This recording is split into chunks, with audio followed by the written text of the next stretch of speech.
నమస్తే, welcome to #you. నేను మీ Rajesh. So ప్రస్తుతం తెలంగాణ రాష్ట్రంలో తెలంగాణ రాజకీయాల్లో మరీ ముఖ్యంగా 10 ఏళ్ల పాటు అధికారం చెలాయించినటువంటి కేసీఆర్, సీఎంగా ఉన్నటువంటి కేసీఆర్ ఇప్పుడు కాళేశ్వరం సంబంధించినటువంటి స్కామ్లో ఉక్కిరిబిక్కిరి అవుతున్నట్టు కనిపిస్తుంది. అంటే ఒకవైపు ఇప్పటికే సీఎం రేవంత్ రెడ్డి ఆదేశాలతో సిబిఐకి సంబంధించినటువంటి విచారణ, మరోవైపు ఇప్పటికే ఎన్డీఎస్ఏ రిపోర్ట్స్, విజిలెన్స్కి సంబంధించినటువంటి కమిషన్ రిపోర్ట్లు కూడా వచ్చాయి. మరోవైపు జస్టిస్ పిసి ఘోష్ ఇచ్చినటువంటి కమిషన్ నేపథ్యంలో ఇప్పటికే జ్యుడిషియల్ ఎంక్వైరీ అయిపోయింది. ఆ రిపోర్ట్ బేస్ చేసుకొని ఇప్పుడు సిబిఐ రంగంలో దిగుతోంది. ఈ క్రమంలో సిబిఐతో పాటుగా రాష్ట్రానికి చెందినటువంటి అవినీతి నిరోధక శాఖ ఏసీబీ ఉందో, ఇప్పుడు ఏసీబీ కూడా రంగంలో దిగుతున్నట్టుగా కనిపిస్తుంది. అంటే ఒక రకంగా చెప్పాలంటే కేసీఆర్ కాళేశ్వరంలో పక్కా ఆధారాలు, అంటే కొంత అవినీతి జరిగింది అనే ఆరోపణల నేపథ్యంలో పక్కా ఆధారాలతోటి ఇప్పుడు దర్యాప్తు సంస్థలన్నీ కూడా కొంత దూకుడు పెంచుతున్నట్టుగా కనిపిస్తుంది.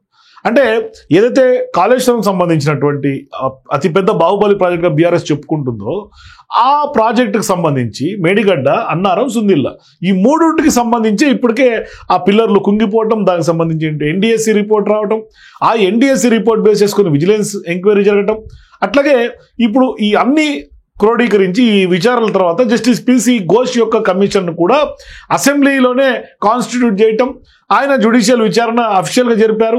దీనికి సంబంధించినటువంటి బాధితులైనటువంటి వాళ్ళు, అధికారులు, అట్లాగే పెద్ద ఎత్తున ఇందులో ఇన్వాల్వ్ అయినటువంటి నిర్మాణ సంస్థలు, మరోవైపు గతంలో ప్రభుత్వంలో ఉన్నటువంటి కేసీఆర్, సీఎంగా ఉన్నటువంటి ఆయన, మాజీ మంత్రి హరీష్ రావు, మాజీ మంత్రి ఈటల రాజేంద్ర, ఇట్లా చాలా మందిని జస్టిస్ పిసి ఘోష్ కమిషన్ విచారించింది. అయితే ఆ సందర్భంగా అనేక అంశాలు తెర మీదకి వచ్చినాయి. ఇంకా కూడా కాళేశ్వరంలో ఎటువంటి లోపాలు జరిగినాయి అన్ని కూడా పిసి ఘోష్ కమిషన్ బట్టబయలు చేసింది. అయితే ఇప్పుడు ఆ ఘోష్ కమిషన్ ఎట్లాగో బీఆర్ఎస్ పార్టీ కాంగ్రెస్ కమిటీగా చెప్తోంది. ఆ దిశగా అసలు అటువంటి వాదనలు కేవలం రాజకీయ వాదనలుగా చూడాల్సినటువంటి అవసరం ఉంది. కానీ ఒక జ్యుడిషియల్ కమిషన్ వేసిన తర్వాత, వాళ్ళు ఓపెన్ కోర్టులో విచారణ జరిపిన తర్వాత దాన్ని రాజకీయం చేయడం కూడా కరెక్ట్ కాదు. కానీ ఇక్కడ ప్రధానంగా ఇప్పుడు సిబిఐ రంగంలో దిగుతోంది. సో సిబిఐ ఇప్పటికే ప్రాథమిక విచారణ కూడా ప్రారంభించేసింది. మరోవైపు అంటే ఏదైతే ఎన్డీఎస్సీ రిపోర్ట్ కానీ పిసి ఘోష్ ఇచ్చినటువంటి కమిషన్ యొక్క రిపోర్టు, ఈ రెండు రిపోర్ట్స్ని కూడా స్టడీ చేయడానికి ఒక కమిటీని కూడా వేసుకున్నట్టుగా మనకు సమాచారం అందుతోంది.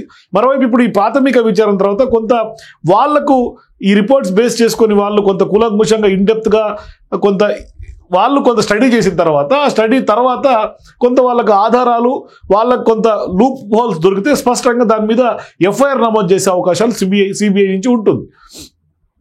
అయితే ఇప్పటికే రాష్ట్రంలో సిబిఐ కొంత సంచలనం సృష్టిస్తుంది. ఒకటి వామన్ రావు దంపతుల హత్య కేసు ఒకటి అయితే, రెండోది కాళేశ్వరం. సో ఇప్పుడు కాళేశ్వరం ఎప్పుడైతే దానికి సంబంధించి కాళేశ్వరం విచారణకు ఆదేశించారు, అప్పటి నుంచే పెద్ద ఎత్తున బీఆర్ఎస్ పార్టీ దీన్ని కొంత రాజకీయం చేసే ప్రయత్నం చేస్తోంది. మరోవైపు కవిత కూడా ఈ యొక్క సిబిఐ విచారణని కొంత వ్యతిరేకిస్తూ ఉన్నారు. అంటే బీఆర్ఎస్ పార్టీ శ్రేణులన్నీ కూడా వ్యతిరేకిస్తూ ఉన్నాయి. మరి కేసీఆర్ ఏమో ఖచ్చితంగా చాలా కాన్ఫిడెన్స్గా ఉన్నారు. గతంలో ఎప్పుడైతే అరెస్ట్ భయం అని ఆయన నోటి నుంచి వచ్చిందో, తర్వాత ఆయన కొంత కాన్ఫిడెన్స్ బిల్డ్ చేసుకున్నాడు. లేదు ఏం అవ్వదు, మీరంతా అనవసరమైనటువంటి టెన్షన్ పెట్టుకోకండి, సిబిఐ విచారణలో ఒరిగేది ఏం లేదు అని ఆయన మళ్ళీ వాళ్ళ సన్నిహితులతో వ్యాఖ్యలు చేసినట్టుగా తెలుస్తోంది. సో ఈ అంతా జరుగుతున్నటువంటి క్రమం నేపథ్యంలో ఇప్పుడు ఈ కాళేశ్వరం సంబంధించినటువంటి ఈ ప్రాజెక్టు విచారణ ఏదైతే కేసు ఒక కొలిక్కి వస్తోంది అని జరుగుతున్నటువంటి చర్చ నేపథ్యంలో మరొక కీలకమైనటువంటి పరిణామం చోటు చేసుకుంటోంది ఈ కాళేశ్వరం సంబంధించినటువంటి ఎపిసోడ్లో. అంటే ఈ ప్రాజెక్టులో జరిగినటువంటి అవినీతి పైన, అంటే కేవలం ఓన్లీ ఫోకస్డ్ ఆన్ అవినీతి, ఈ అవినీతి పైన విచారణ చేసేందుకు ఏసీబీ అధికారులు కొంత రంగంలో దిగుతున్నట్టు కనిపిస్తుంది. అంటే ఈ ప్రాజెక్టులో జరిగినటువంటి అక్రమాల పైన దర్యాప్తు చేయాలని కోరుతూ లేఖ రాసింది తెలంగాణ రాష్ట్రానికి సంబంధించినటువంటి విజిలెన్స్ డిపార్ట్మెంట్. అంటే విజిలెన్స్కి ఆల్రెడీ వాళ్ళు ఎంక్వైరీ చేశారు కాబట్టి వాళ్ళ దగ్గర కొంత స్పష్టమైనటువంటి ఆధారాలు ఉన్నాయి. అందుకని ఇప్పుడు విజిలెన్స్ డిపార్ట్మెంట్ పంపినటువంటి లేఖను తెలంగాణ సిఎస్కి పంపించారు ఏసీబీ డీజీ.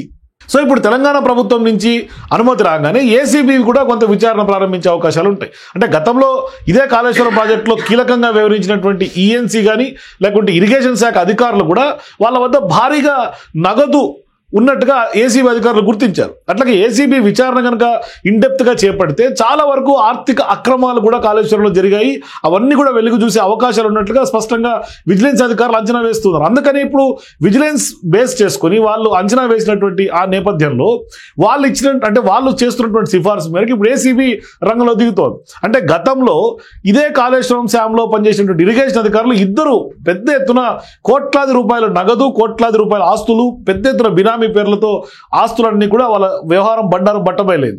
మరోవైపు తాజాగా ఎమ్మెల్సీ కవిత కూడా ఖచ్చితంగా అవినీతి అనుకొండలుగా హరీష్ రావుని సంతోష్ రావుని ఈ కాళేశ్వరంలోనే ఆమె వీళ్ళిద్దరిని ఇన్వాల్వ్ చేసి గ్రిల్ చేసినటువంటి నేపథ్యం. సో ఇప్పుడు ఈ అవినీతి అనుకొండలు లేకుంటే అవినీతి అనుకొండలుగా చెప్తున్నటువంటి వాళ్ళు మరి కాళేశ్వరంలో మరి ఆ సంస్థల పరిస్థితి ఏంటి, లేకుంటే ఇన్వాల్వ్ అయినటువంటి అధికారులే ఇన్ని కోట్ల కొల్లుగొడితే ఇక రాజకీయంగా ఉన్నటువంటి వాళ్ళ పరిస్థితి ఏంటి, మరి ఎన్ని కోట్ల కొల్లుగొట్టుంటారు అనేది ఇప్పుడు $1 మిలియన్ క్వశ్చన్. అందుకని ఇప్పుడు ఆ చిక్కుముడిని విడిపించేందుకే ఏసీబీ రంగంలో దిగి ఇప్పుడు ఏసీబీ పెద్ద ఎత్తున రైడ్స్ చేసే అవకాశాలు ఉంటాయి. మరి విజిలెన్స్ రిపోర్ట్ బేస్ చేసుకుంటే సీఎం రేవంత్ రెడ్డి తెలంగాణ ప్రభుత్వం గ్రీన్ సిగ్నల్ ఇస్తే ఏసీబీ కూడా కొంత రంగంలో దిగే అవకాశం ఉంటుంది. సో ఇప్పుడు ఏసీబీ రంగంలో దిగితే రైడ్స్ జరుగుతాయి, వాళ్ళ పక్క ఆధారాలు సీజ్ చేసే అవకాశం ఉంటుంది. ఇప్పటికే సిబిఐ కొంత ప్రాథమిక విచారణ స్టార్ట్ చేసింది. మరోవైపు ఏసీబీ చిక్కులు బీఆర్ఎస్కి తప్పిలేదు. ఎందుకంటే ఫార్ములా ఈ కార్ రేస్ స్కామ్ కూడా కేటీఆర్ విచారణ ఎదుర్కొంటుంది ఇదే ఏసీబీకి సంబంధించినటువంటి వ్యవహారంలోనే. మరి ఈ ఏసీబీ ఇప్పుడు కాళేశ్వరంలో కూడా కొంత రంగంలో దిగితే వాళ్ళు రైడ్స్ చేసి డాక్యుమెంట్స్ ఎవిడెన్సెస్ అన్ని ఇక్కడ కలెక్ట్ చేసి ఎటువంటి ఆర్థిక లావాదేవీలు జరిగినాయి, ఏ విధంగా ఫ్రాడ్ జరిగింది, ఏ విధంగా అవినీతి జరిగిందనే అంశాల మీద వాళ్ళకు క్లారిటీ వచ్చే అవకాశాలు ఉంటాయి.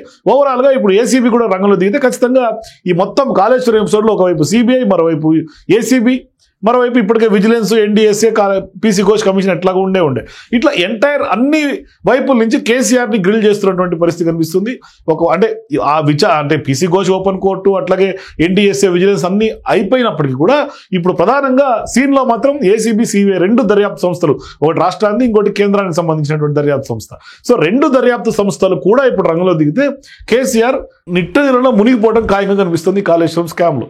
అంటే మరి అది నిజంగా ప్రూవ్ అవుతుందా లేదా ఆరోపణలు అయితే పెద్ద ఎత్తున వినిపిస్తున్నాయి. మరి డాక్యుమెంటరీ ఎవిడెన్సెస్ ఎంతవరకు సపోర్ట్ చేస్తాయి, మరి ఏ విధంగా ఏసీబీ అధికారులు కొంత దూకుడు పెంచే అవకాశం ఉంటుంది. ఇప్పటికే కొంత సీఎం రేవంత్ రెడ్డి కొంత దీని మీద గ్రీన్ సిగ్నల్ కొంత పాజిటివ్గా ఉన్నట్టుగా కనిపిస్తుంది. అందుకని ఇప్పుడు విజిలెన్స్ నుంచి సిఫార్సు అట్లా వచ్చింది. అంటే ప్రభుత్వ అధికారులు ఏసీబీకి వితౌట్ పర్మిషన్ వాళ్ళేమి లెటర్ రాయరు కాబట్టి ఖచ్చితంగా దానికి సంబంధించినటువంటి ఒక కసరత్తు జరిగిన తర్వాతనే ప్రక్రియ ఇప్పుడు అక్కడి నుంచి స్టార్ట్ అయింది. అంటే ఏసీబీకి డైరెక్ట్గా ఇప్పుడు ఫర్ ఎగ్జాంపుల్ ఫార్ములా ఈ కార్ రేస్లో కూడా అరవింద్ కుమార్ లేకుంటే అంటే ఇప్పుడున్నటువంటి దానకిషోర్ కంప్లైంట్ ఇస్తేనే ఏసీబీ అధికారులు టేకప్ చేసి కేటీఆర్ అట్లాగే వాళ్ళకి సంబంధించినటువంటి అప్పట్లో అధికారులుగా పనిచేసినటువంటి వాళ్ళ మీద కేసులు నమోదు చేశారు. ఇప్పుడు కూడా సేమ్ విజిలెన్స్ నుంచి ఆ రికమెండేషన్స్ వస్తే ఇప్పుడు విజిలెన్స్ రికమెండేషన్స్ని ఏసీబీకి వస్తే ఏసీబీ దాన్ని సిఎస్కి పంపితే సిఎస్ ప్రభుత్వం నుంచి కొంత గ్రీన్ సిగ్నల్ ఇచ్చిన తర్వాత కొంత అడుగు ముందుకు పడే అవకాశం ఉంటుంది. ఇదంతా ప్రొసీజర్లో భాగంగానే జరుగుతున్నట్టుగా మనం భావించాలి. మొత్తం మీద కేసీఆర్ ఖచ్చితంగా ఈ సిబిఐకి సంబంధించి అట్లాగే ఏసీబీ విచారణలో మొత్తం పెద్ద ఎత్తున ఇరుక్కోవడం ఖాయంగా కనిపిస్తుంది. సో మీరు కూడా ఖచ్చితంగా ఈ కాళేశ్వరం సంబంధించినటువంటి వ్యవహారంలో కేసీఆర్ ఎంతవరకు అరెస్ట్ అయ్యే ఛాన్సెస్ ఉంటాయి? మీ అభిప్రాయాలు కింద కామెంట్స్ తెలియజేయండి. For more videos please watch #.